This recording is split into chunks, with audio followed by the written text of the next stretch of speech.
예능 작가는 뭐 하는 사람이야? PD가 다 일하지 않아? 이런 얘기를 되게 많이 듣거든요.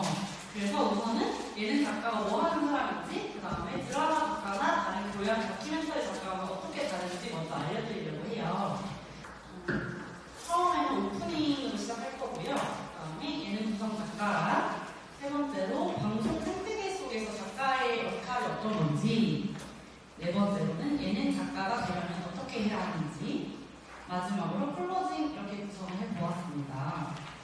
일단 제 소개를 먼저 드리면 아까 말씀하셨던 것처럼 저는 1학번이고 16년도에 졸업을 해서 17년도에 KBS 방송 아카데미를 나왔어요. 그렇게 3개월을 거치고 수료를 한 뒤에 바로 2018년도에 KBS 본사의 막내 작가로 시작을 했거든요.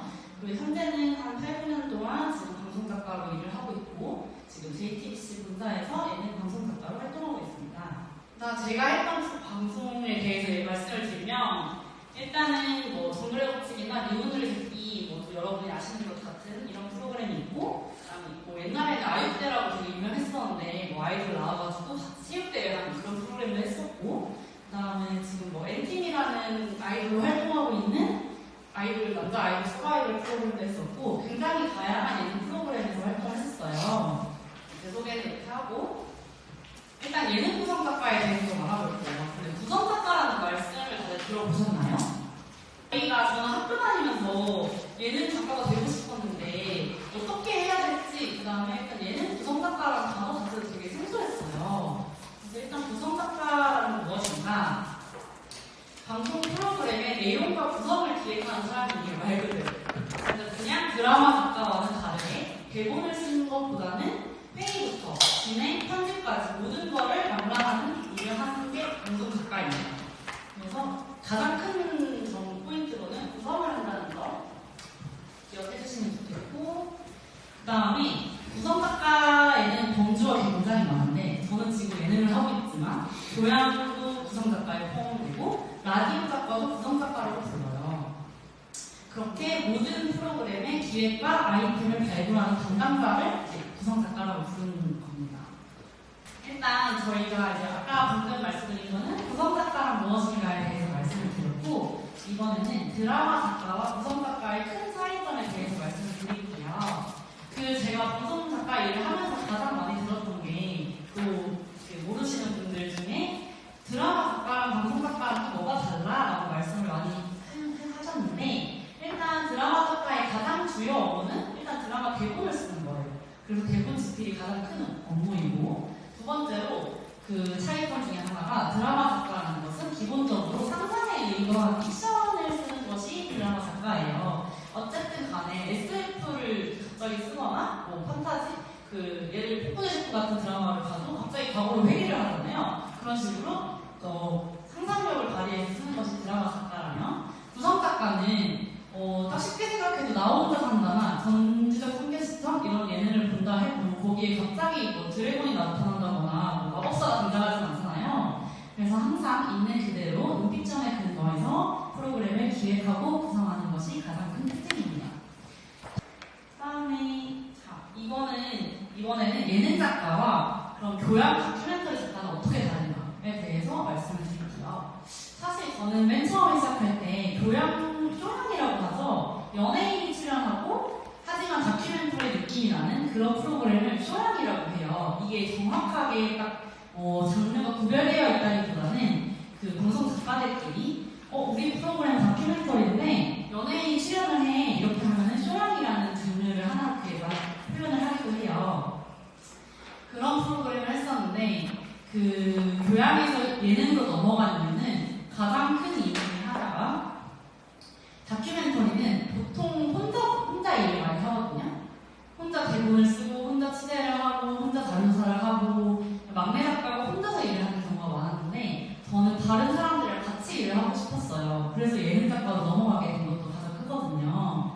그래서 예능 작가는 지금 보면은 그 주요 목적이 좀 웃음, 어쨌든 예능을 보고 사람들이 즐거워야 되잖아요. 예능인데 갑자기 막 되게 나레이션만 나오고 혼자서 뭐 여행 가는 것도 뒤에서 그냥 따라하기만 하고 이렇게 하면 너무 재미가 없잖아요. 그래서 요새 여행 예능을 봐도 다 같이 여러 명이서 연예인 여러 명이서 여행을 가서 거기서 벌어지는 에피소드,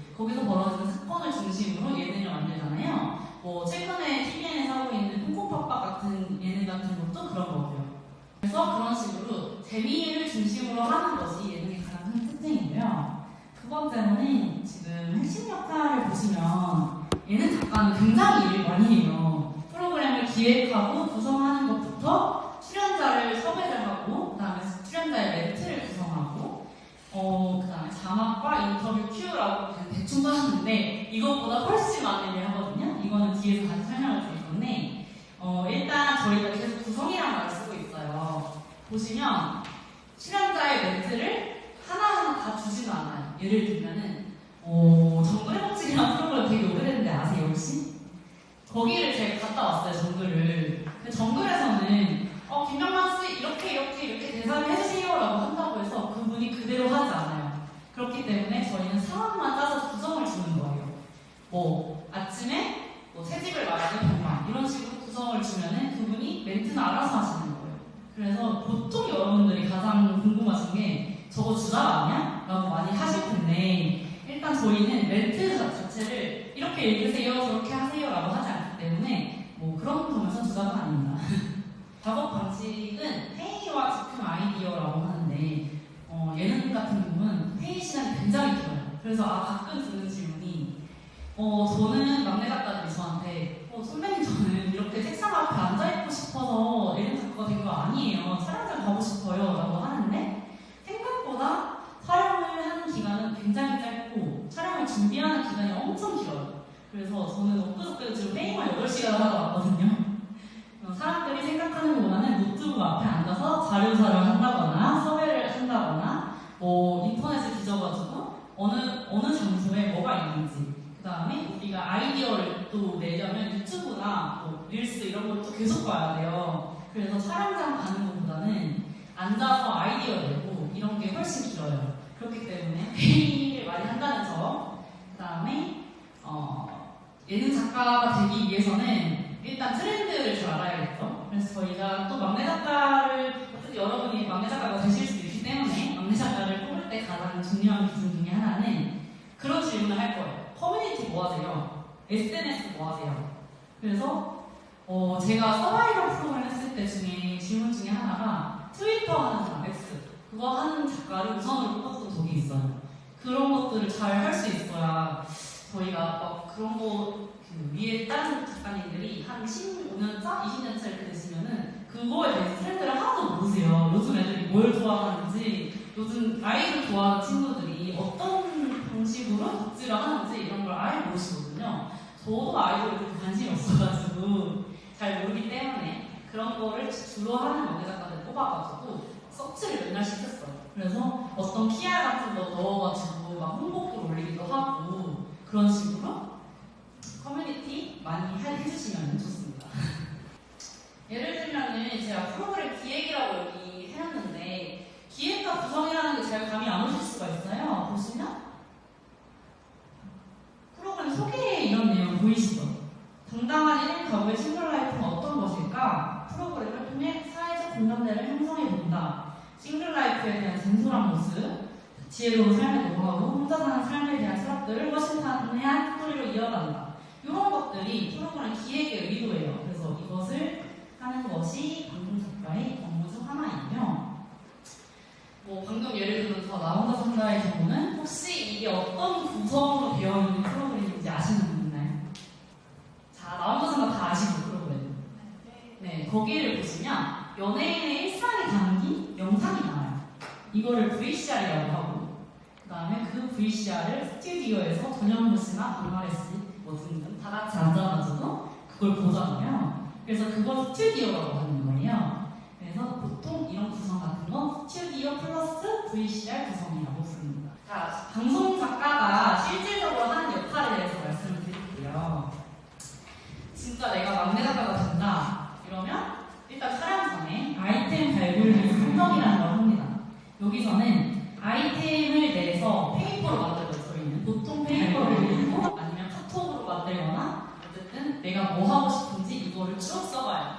근데 이게 어떤 프로그램에서는 막내 작가에 대해서 대단히 기대가 없는 사람도 많지만 보통은 막내들이 아이디어가 많다고 생각을 하세요. 그렇기 때문에 평소에 어떤 아이디어가 있다 아니면 요새 트렌드가 뭔지 이런 거를 굉장히 공부를 많이 하셔야 되고요. 그래서 그런 거를 아이디어 내서 회의를 한 다음에 그러면 뭐 선정이 되겠죠. 그런 식으로 촬영전의 역할이 있고, 그 다음에 섭외가 있는데 섭외는 방송 작가의 꽃이에요. 진짜 이 섭외만 잘하는 사람을 섭외 작가라고 또 부르기도 해요. 섭외 작가로 회의를 따로 받고 이것만 하시는 분들도 있어요. 그래서 섭외 능력이 굉장히 좋다 하시면은 뭐 요걸로도 먹고 살 수 있는 방법이 있습니다. 그냥 섭외란 무엇이냐? 인물을 섭외하는 게 있고, 장소를 섭외하는 것이 있는데, 예를 들면 뭐 연예인 같은 경우는 섭외하기가 굉장히 쉬워요. 그냥 저희가 매니저한테 연락해가지고 그날 시간 되세요? 우리 무슨 프로그램인데 뭐 모시고 싶다. 시간 되시면 연락 달라. 이러면 뭐 본인이 정말 나 싫어 이러지 않는 이상 거의 됩니다. 제가 했던 프로그램은 그렇고. 근데 문제는 일반인이에요. 저희 환승연애 다들 아시죠? 환승연애 제작진이 환승연애 출연자를 섭외하기 위해서 어떻게 했을 것 같아요? SNS 일단 DM을 진짜 많이 보냈어요. 제가 친한 언니가 환승연애 작가인데 그 출연자 섭외하려고 진짜 500명 가까이 DM을 보냈대요. 근데 500명까지, 그러니까 1인당 500명이에요. 그럼 작가 몇 명이겠어요? 그렇게 보냈는데 돌아와서 면접까지 간 사람은 10명도 안 돼요. 기술 괜찮고 말 잘하고 또 그런 것들 다 골라서 일반인 섭외하는 거기 때문에 사실 저는 일반인 프로그램은 진짜 힘들다고 생각합니다.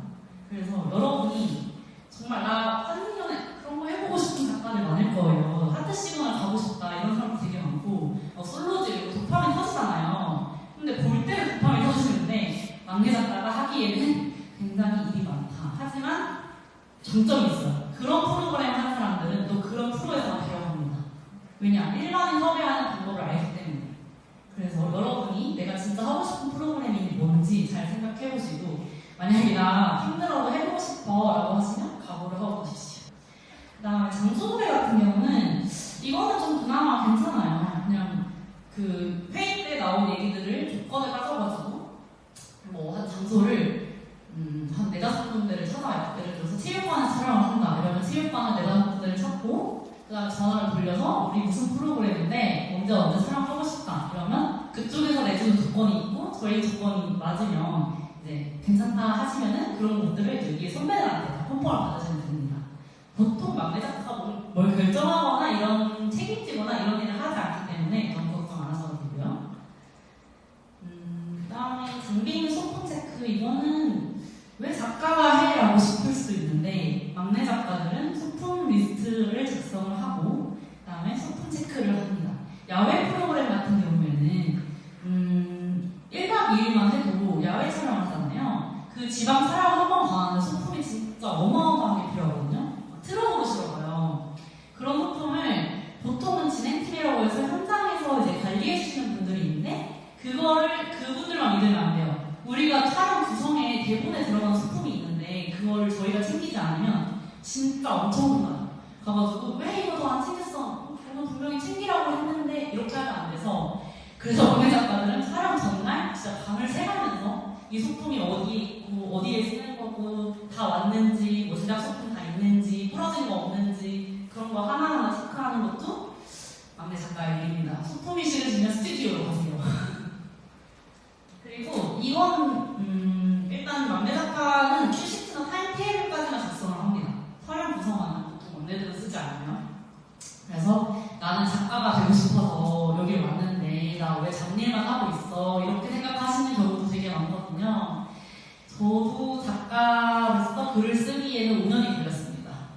조금 더 능력이 있다거나 아니면 조금 더 규모가 작은 프로그램을 하시면 더 일찍 작성을 할 수가 있어요. 글을 쓸 수가 있어요.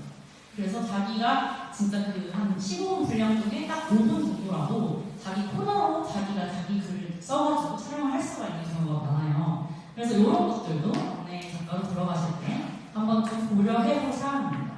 너무 큰 프로그램에서 경력을 쌓는 것도 좋지만 거기 가면 나 진짜 이런 일 하려고 왔나 싶을 때도 되게 많거든요. 하지만 저는 제 입장에서는 다양한 프로그램 많이 해보시라고 얘기를 하고 싶고요. 큐시트 같은 경우는 이게 뭔지 아시나요?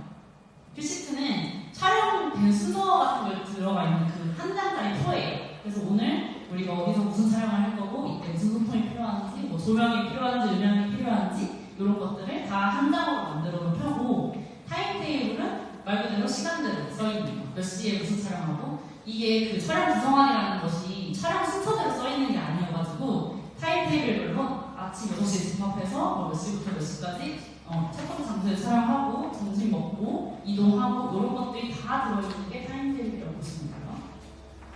그 다음에 나머지 촬영 장비가 있고 촬영 후에는 VCR 영상 팩트 체크하고해서 이거는 되게 어려운 일이에요.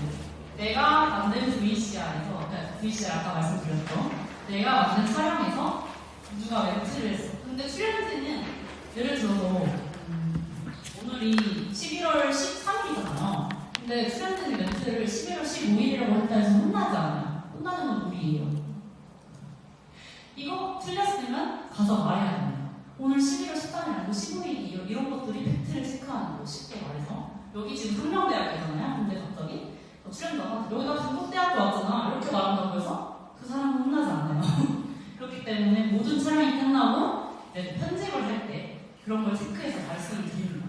아, 출연자가 그때 11월 15일이라고 말했는데 13일이에요. 수정해야 돼요. 그러면 자막에서 수정해야 돼요. 여러분들이 예능을 볼 때 출연자 멘트랑 자막이 틀린 경우가 있을 거예요. 그런 거는 이런 경우입니다. 간단하게 말씀을 드리면, 그다음에 스튜디오 출연자 대본 작성 같은 경우는 이제 이런 거는 매일 보통 한 15년차 이상 작가님들이 하시는 일이고, 녹화 준비는 굉장히 괜찮아요. 스튜디오 녹화 준비 같은 경우는 지분이 있는 곳이기 때문에 그다음에 언제든지 원하는 거를 사올 수 있는 그런 곳에서 하는 거예요. 후반 작업 같은 경우는 이것도 막내 작가의 경우는 보통 시사나 보도자료 이런 것들을 많이 쓰게 되고요. 막내 작가가 유일하게 쓸 수 있는 글 보도자료입니다. 자, 이제 예능 작가가 되기 위해서 어떻게 해야 되는지 알려드릴 건데, 일단 가장 보편적인 방법은 방송 작가 아카데미를 가는 거예요. 여기에 막내 작가로서 들어가게 되면 아카데미에서 배운 건 하나도 쓸모가 없습니다. 막내 작가가 아카데미에서 무슨 기획안 쓰는 거 백날 배워봤자 당장 들어가면 나는 뛰어와요. 그냥 소품 가져와야 되고 밤새서 자료 조사를 해야 되거든요. 근데 아카데미를 왜 다니느냐? 동기가 필요합니다. 입사 동기, 학교 동기처럼 동기가 필요해요. 같이 일을 하는 동기들. 그래서 일단 동기를 만들기 위해서 그 우스갯소리를 약간 돈 주고 동기를 산다 이런 말 듣거든요. 그래서 동기가 필요해서 아카데미를 가는 사람도 굉장히 많고, 저 같은 경우에는 이런 프로그램 없었어요. 저 학교 다닐 때는. 그래서 방송 작가가 어떻게 되는지도 몰랐고 이게 대체 뭐 하는 사람인지도 몰라서 이걸 배우기 위해서 KBS 방송 아카데미를 다녔었어요. 그 다음에 방송작가 협회 교육 과정이나 사설 아카데미, 방송작가의 취업 루트에 대해서 좀 아시나요? 이게 방송작가가 실질적으로 취업을 하기 위해서는 저희가 단톡방이 있어요. 3,000명방이라고 혹시 들어보셨을 수도 있을 텐데 3,000명 정원에서 3,000명이 꽉꽉 들어가 있는 단톡방이 한 8개가 있거든요. 거기서 구인글이 올라오고 구직을 합니다. 거기에 막내 작가 몇 년차 뽑는다. 그다음에 어디로 연락도 달라. 이력서 보내는 메일 주소 이런 것들이 다 나와요. 그래서 실질적으로 아카데미를 나와서 아카데미에서 취업을 시켜주는 것도 한계가 있어요. 그래서 저는 저런데 아카데미를 다니기보다는 차라리 여러분이 진짜 하고 싶으시면 그 방은 제가 실질적으로 번호를 알아야 초대를 해드릴 수 있는 방이거든요. 그래서 제가 번호를 저한테 주시면 제가 그런 방에 초대를 해드릴 수가 있어요. 하지만 그 방에서 이제 본인이 이력서 넣으시고 이렇게 구직을 하셔야 되는 거예요. 그렇기 때문에 좀 폐쇄적이고 공고가 일반 회사처럼 신입사원 모집 이런 게 아니기 때문에 저는 인맥이 굉장히 중요하다고 생각해요. 솔직히 말씀을 드리면 이게 진짜 현실적인 조언입니다. 그렇기 때문에 선배들, 그다음에 아니면 방송계에 계신 분들, 지인분들 있으면 인맥을 잘 형성해 주시면 좋고, 이런 거는 되게 뻔한 멘트긴 한데 제가 말씀드린 인맥 관련이 중요하고요. 체력과 의지, 막내 작가는 체력이 다인 것 같습니다. 왜냐면 한국에서도 노트북 앞에서 자료 조사하는 사람 밤을 새는 경우가 많고, 해외 촬영을 가면 저는 2주 동안 하루에 2시간씩 했어요. 촬영이 끝나고 회의를 하고 다음날 소품 정리를 하고 다음날 무슨 촬영이 있는지 다 정리를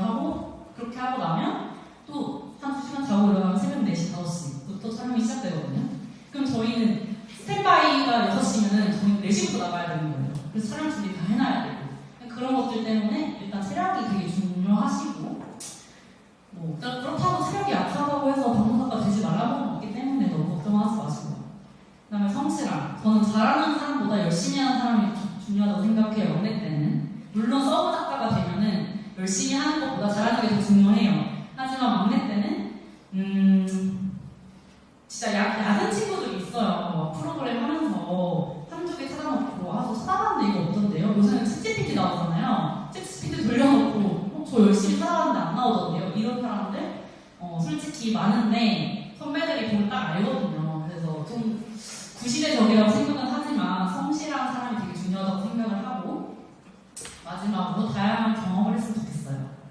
저는 학교 다닐 때는 동아리도 했었고 동아리 회장도 했었고 여기서 학생회도 했었고 총학생회도 했었고 그 다음에 여행도 진짜 많이 다녔고 저는 워홀은 아니지만 영국에서 한 1년 반 정도 유학도 했었거든요. 근데 이게 다 막내 작가를 하기 위해서 한 건 아니지만 일을 하다 보니까 도움이 되더라고요. 예를 들어서 막내 작가가 비행기표를 그릴 때도 있어요. 근데 여행을 한 번도 안 가본 작가가 어떻게 표를 끄는지 모를 거 아니에요. 그렇게 치면은 그래도 한 번쯤이라도 내 손으로 비행기표를 끊어본 사람이 훨씬 낫겠죠? 그런 식으로 어떤 것든 다 경험이 도움이 됩니다. 막내 작가의 주요 업무 같은 경우는 아까 많이 말씀을 드렸기 때문에 이 정도인데 회의록 작성, 그 다음에 서베리스트 페이퍼의 싸움이에요. 막내 작가는 아까도 말씀드렸지만 왜 저는 노트북 앞에만 앉아있어야 하죠? 라는 막내들이 굉장히 많습니다. 만약에 해외 촬영을 나가는 프로그램에서도 예산이 적기 때문에 막내 작가를 두고 가는 경우가 많아요. 그럴 때는 막내 작가는 뭐 하냐? 한국에서 자료 조사를 하고 다음 스팟, 다음 촬영 장소에 대한 조사를 계속하고 컨택을 하고 섭외를 하고 그런 일들을 하고 있습니다. 하지만 그래서 난 작가가 될 거니까 예능 작가는 뭐 맨날 TV 보니까 뭐 카메라 앞에서 막 스케치북만 쓰고 있던데 이렇게 생각하시는 분들도 있는데 보통 기본적인 업무는 다 페이퍼라고 생각을 하시면 돼요. 그래서 페이퍼 만드는 거 일단 이런 게 기본이다.